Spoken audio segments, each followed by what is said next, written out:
The other thing I would add to that is, if you've made the mistake of already missing a payment, it's not too late. What's up, guys? In this video, I'm going to talk about how to improve your credit score. This is a video that's been requested by many folks that I know, friends and family and people that I know around. I sent a survey on WhatsApp, and they told me that improving their credit score is key. And this is something that's valid and valuable for everybody, regardless of your income. And, we're going to dive into this. We'll talk about the 2 apps that I use to monitor my accounts. Before I even dive into this, what's important? Why is the credit score important? For those who are not necessarily aware of that, the credit score is it's a score that allows you to get money at much better rates. It allows you to be credit worthy. It's a number that people keep track of to see how well you pay your bills on time and whether you're responsible financially. There are 3 institutions that keep track of your credit score. We have Experian, we have Equifax, and we have TransUnion. So the apps that I'm going to help show you, the first one being Credit Karma. This is a very amazing app that I've used, and it's the best way to monitor your credit. And then the second app being Experian. So have Credit Karma and Experian downloaded on your phone, and make sure that you enter your information. And one of the things that I do at my household, we have a routine, weekly routine every Saturday. We spend time going through our finances, and some of the things that we do is to check our credit score and then revisit the 6 areas that we're going to talk about in order to improve your credit score. In many things in your life, to improve them, the first thing you always need to do is first monitor. You need to have the data to know what's going on. So monitoring is the first thing you need to do. The second part is analysis. You need to spend time analyzing things. One of the things that happens is that people don't even know what's going on with their finances. Money comes in and out, and they don't understand how money is gone all of a sudden. You need to spend time analyzing your behavior. Sometimes it seems hard because you don't want to look back, but if you don't look back to analyze your spending habits, you'll end up, making the same mistakes in the future, and your life will be harder and harder. And these are mistakes that are okay to make it as we are, as young folks. But as you grow older, as you have more responsibilities, this is something where you just have to have that, become an expert at this, expert at understanding yourself. And ultimately, the third thing you need to do after the analysis is the improvements. You need to know how to improve your finances. And without further ado, let me talk about the 6 key areas to improve your credit score. The first one is having an amazing payment history. So basically having a great payment history, meaning you never pay a bill late. The way to ensure that you don't make that mistake is to have autopay.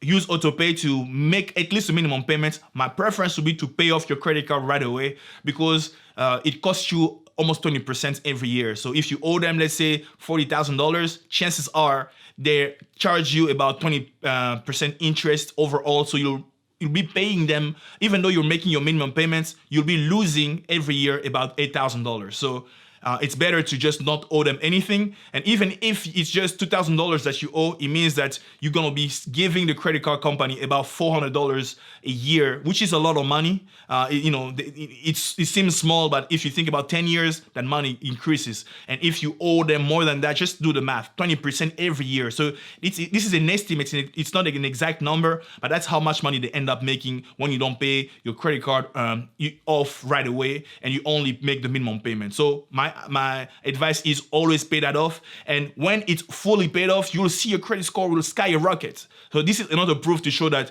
there is no need to only use about 30% off on your card. Don't, of course, you use your cards to keep them active, but the best thing will be not to carry balances below 30%, but to pay them off by the end of the month. And I posted another video where I was talking about this, and I'm going to add the link to that to the description. To me, I think this has helped me tremendously, and I hope that if you are in the process of improving your credit score, you really look into that. That way you'll make sure that when you're planning on making the full payments, when you can't, then maybe you'll make the minimum payment. But if you're only aiming to do minimum payments, then you're aiming so low. Ideally, you want to go even above that.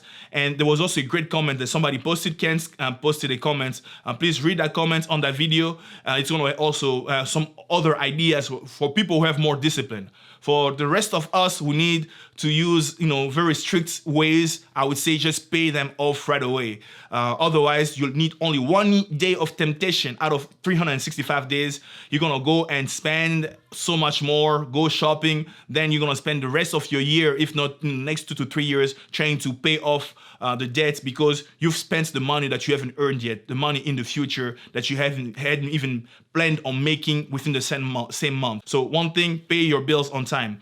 The other thing I would add to that is, if you've made the mistake of already missing a payment, it's not too late. Through Credit Karma and also through Experian, you can file for a dispute. Basically, a dispute being, not just because, you've actually missed the payments. To me, by filing for a dispute, you're asking the credit card company to do you a favor. What I've done in the past is, let's say there was one time, it was probably in December 2016 or so, I don't remember exactly. I went on vacation and next thing I know, I missed a payment on my Discover card. So what I did is, after I paid off my Discover card fully, I didn't owe them any more money. I'd say maybe a year or two later, I filed for a dispute and I asked for a favor that I've paid off my card and I need help because I'm in the process of purchasing a house. This one late payment is hurting me because it's a high impact mistake that I made. If you can help me, I really appreciate it. And Discover removed that from my account. Many credit card companies will do that. And through Credit Karma, you can just look for how to file for a dispute on the card on your app. Doing that for all the credit bureau, and Credit Karma will take care of TransUnion and Equifax. And then on the Experian app, you can just basically do that for Experian. So this will make sure that you keep track of everything. So the first one is your payment history. Take good care of that because this is a hard one to fix and it's 35% of your credit score. So pay attention to this one, never make a late payment. And the second one is credit card utilization. This is the amount that you owe. And I've already talked about this, it's better to owe nothing. As you owe nothing, your credit score will be very high. So owe nothing whenever you can, pay off right away, sparingly use your credit card and use it on a small bill like I've talked in the past. Because if you go spend and then try to pay off, all it takes is 1 month where you lack discipline because you were in the mood to just spend. You'll end up with debt that you didn't need. So make sure that you owe nothing. As you owe nothing, because credit utilization is 30% of your credit score. These two areas are the high impact areas. You take good care of these, you'll have a decent enough credit score. The third one being derogatory remarks. This one, basically any unpaid bills, medical bills, rents, anybody who file for a missed payment or a payment that you haven't made, whether it's a phone company, where there is an old Verizon bill that you didn't pay, they can file for it. And ultimately, this is also an area that will impact you. When you remove them, you can easily see your credit score jumping by 40 points easily. So make sure that you monitor your credit reports using these two apps basically to make sure that you don't owe anyone any money, because that will affect your credit score. One of the things, the reason why I'm recommending Experian is because there was an old missed payment that, an old payment for a medical bill that I actually already made, but it was still on Experian, but not on Credit Karma. Credit Karma was basically showing me that TransUnion and Equifax didn't have this derogatory remark, but Experian had that. And for some reasons, even though I paid that off a long time ago, it was still there. So monitoring all three credit reports is helpful because you don't know which credit score the bank will end up using. So, the ideal thing is to just make sure that it's, all of them are good. What I've noticed, at least for banks, when you're buying a house, they're going to take the middle score. So they're going to check all three institutions, and then the middle score is the one they're going to end up using. So the ideal thing being, make sure that all of them are in good shape and that you're really monitoring all three through these two apps. Now, the fourth one, this is a medium impact, so it doesn't impact you that much, but it's the age of your credit history. And with this basically means that you need to have spent 7 years to have the best score, 7 years of great credit. Even 5 is good enough. Ideally, you just want to make sure that you follow the rules that we've mentioned before. And the longer you do that, the more your credit history will be good, and people will be able to look back in the past that for the past few years you've done well, and it's easier for them to predict that in the future you also do well because you're financially disciplined. So the fifth one being the total number of accounts. The ideal number here to have the best score is at least 11, and in this it's not active accounts per se. It could be also closed accounts because you had a car loan that you paid off. So it's, the longer you have, the longer your history, the better it'll be, because you'll have more and more accounts. So ideally for me, I try to have 5 credit cards that I try to barely use whenever I can. And when I have a lot of extra cash, I pay them off right away. So this is key to just build up a great credit score. And for you, you'll just feel much better financially when you don't owe anybody any money. And the 6th and last area is hard inquiries. Credit card, this is a tricky one. Basically, the more you inquire to apply for cards, the riskier you seem to be to credit card companies and lenders in general.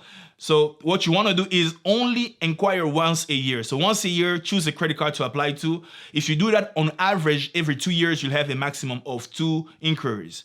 So ideally, you only want to have 2 inquiries every 2 years. So once a year is the ideal number. So to improve your credit score, the first thing you need to do is monitor it. Every week, spend time with your partner to go through the numbers. I would say choose one day in the week, Saturday, whatnot, where you guys just sit down and talk about your credit score and some of the things you're doing to improve and some of the goals you have for the next month, and also a way to pay off your credit card. So if you like this video, make sure to subscribe, and to become a super subscriber, make sure you click on the bell so that you don't miss any video that I make. Thank you very much for spending the time with me, and I'll see you next time.